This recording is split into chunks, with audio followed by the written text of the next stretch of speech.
साथ संगत जी, प्यार से कहना धन निरंकार जी। दृष्टि निगाह मिलने के बाद ही हमारी वो यात्रा शुरू होती है और फिर वो जो भक्ति का मार्ग है वो हम उसी के ऊपर चलने का पहला स्टेप ही ये ब्रह्म ज्ञान है कि जो भी हमारे अंदर परमात्मा की जो भी हम विश्वास जहाँ रखते हैं, भक्ति आस्था जहाँ पे रखते हैं, वो सिर्फ ब्रह्म ज्ञान से ही स्टार्ट होता है। फिर हमारा जीवन हर पल एक पूजा बन जाता है। जीता हमारा जितना भी जीवन बीते तो वो ज़िंदगी हमारी अपने आप में ही वो पूजनीय हो जाती है, क्योंकि हम जब हर पल में निरंकार को शामिल करते हैं तो हर पल निरंकार का अगर हमारे अंदर वासा है, हर पल हम शुक्राने में हैं, तो हम खुद ही निरंकार के करीब, तो क्या हम खुद ही निरंकार बन गए। तो ऐसा जब हम करें तो हमारी ज़िंदगी में और भी वो सब सुख के साथ साथ सिर्फ अगर देखा जाए कि ये दुनियावी सुख दुख तो सिर्फ तब तक ही हमारे साथ है जब तक ये शरीर है,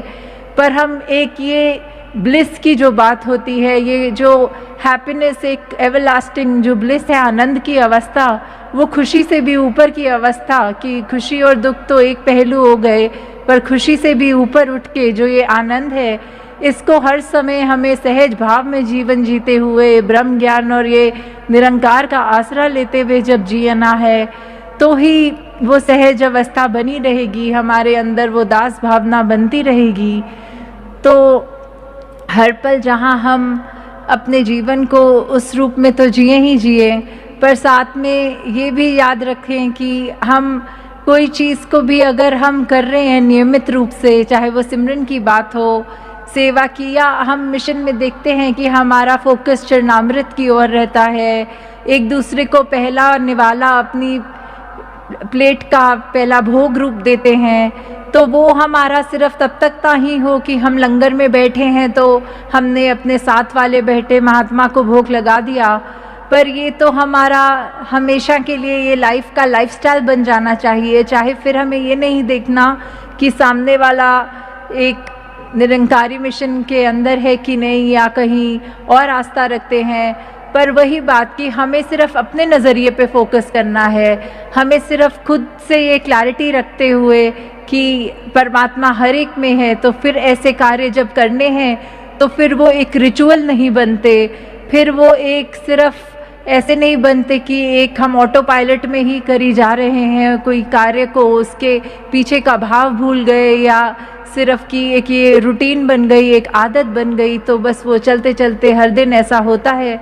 तो वैसा ही होता रहे। तो जब जब हम ये चेतनता अपने अंदर रख के वो एहसास, वो भाव मन में रखेंगे, तभी तक वो सारे कार्य भी हमको उस रूप में हमारे लिए आशीर्वाद बनते रहेंगे। और आज जहाँ ये 90 वर्षों की यात्रा का भी बार बार जिक्र सत्संग में भी सुना, तो अगर सिर्फ ये भी हम देखें कि कैसे बाबा बूटा सिंह जी द्वारा जब ये संत निरंकारी मिशन की उन्होंने जो ये नींव रखी, तो वो समय कैसा होता होगा, इतना वो मुश्किल दौर, वो कितनी डिफ़िकल्टीज़ उस समय रहनी, कोई उस तरह आज तो मॉडर्न डे है, हमें कहीं ट्रैवल भी करना होता है तो इतनी सहूलत होती है, उस समय तो सिर्फ वो पैदल ज़्यादातर या साइकिल का ही रूप होता होगा। कैसे दूर दूर उस समय भी प्रचार करना, जब बहुत ही वो पाबंदियां भी कह लें, या फिर वो दौर इतना मुश्किल कि हर एक के सोच विचार थोड़े अगर अलग होना, वो कष्ट सहते हुए भी उनको ये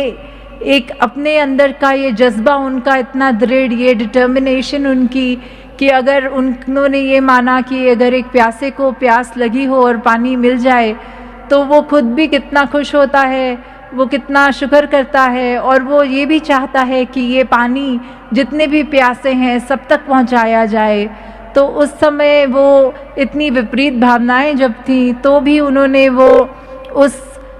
का एक मोमेंट को ऐसे देखा कि चाहे वो कष्ट अपने ऊपर लेते थे, फिर भी वो हर एक उस प्यासे के पास ये ब्रह्म ज्ञान रूपी पानी लेकर गए कि वो उस तरह भी हर एक के लिए जीवन सिर्फ उन्होंने यही लगाया कि जहाँ मेरा जीवन संवरा है, जितने भी और संवरा सकें तो सभी तक वो ब्रह्म ज्ञान लेके जाया जा सके। वहीं हम अगर बाबा अवतार सिंह जी की भी बात करते हैं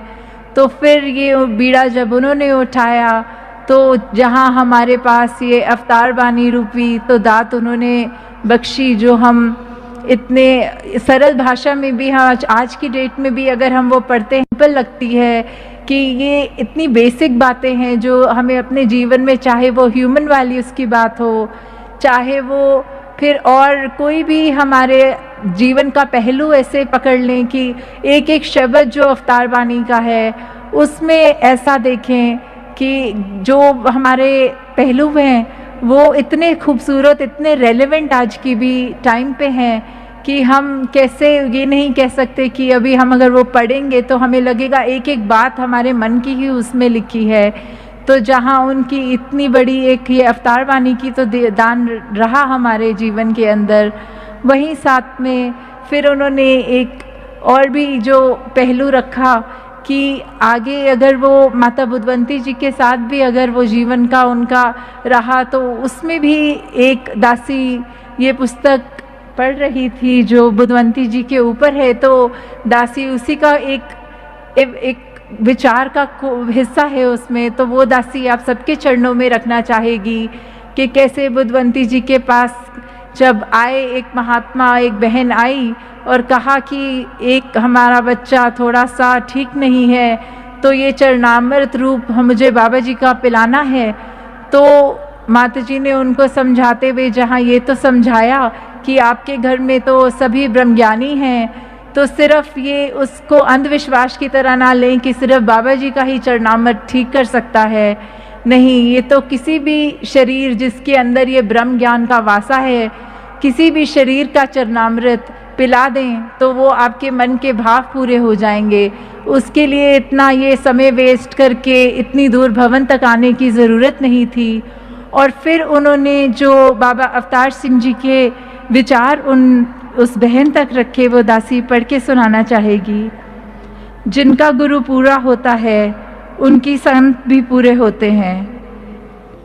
इसलिए मैं कहता हूँ कि मेरे पास आने की बजाय अपनी मांगे इन संतों से ही पूरी कर लीजिए। संसारिक पदार्थ चाहें या संसारिक दुख को दूर करना हो तो भी इन संतों के चरण धोकर पिएं, सारे कार्य ठीक हो जाएंगे। तो कैसे उस समय भी चाहे बाबा अवतार सिंह जी खुद सद्गुरु रूप हो के भी एक ये नहीं दिखाना चाह रहे थे कि वो खुद सद्गुरु हैं तो वो श्रेष्ठ हो गए। उन्होंने पूरी सत्संग के अंदर ये वो जो भाव डाला कि जो संगत है वही प्रधान है, वही महान है। तो उन्होंने अपनी वाली शक्तियाँ भी इस सत्संग के साथ साझी करी। यही कहा कि अगर मेरे शरीर का वो महत्व उतना नहीं है जितना इस सत्संग के एक एक जो भी आते हैं जन उनका है, तो कैसे ये सिर्फ चरणामृत भी बात लें तो सिर्फ श्रद्धा की ही बात है। तो उस ब्रह्मज्ञानी महात्मा का जब पिला लिया जाए तो भी कार्य उतना ही होना है जितना सद्गुरु के शरीर के चरणों का बना चरणामृत हो। तो जहाँ इतनी बड़ी शिक्षा हमें वहाँ इस घटना से भी मिल रही है। आगे दासी अब समय की पाबंदी के कारण और शब्द नहीं यूज़ करना चाहती, बाकी आने वाले दिनों में भी दासी को बहुत मौका मिलेगा, समय मिलेगा आपके चरणों में अपने मन के भाव रखने के लिए। जो अभी इस टाइम लाइव इंटरनेट पे भी देख रहे हैं या किसी कारण वो नहीं भी देख पाए और उनका मन भी था आने का पर नहीं भी आ पाए, तो दातार सभी पे कृपा करे कि यहाँ से हम जो आए हैं वो तो अपनी झोलियाँ एक एक गुण एक ऐसे जो यहाँ एक एक भक्त के मुँह से आज निकले वो हमारे जीवन में ज़रूर आए। और उनको भी जो ये नहीं कर पाए दातार उन पे भी कृपा करे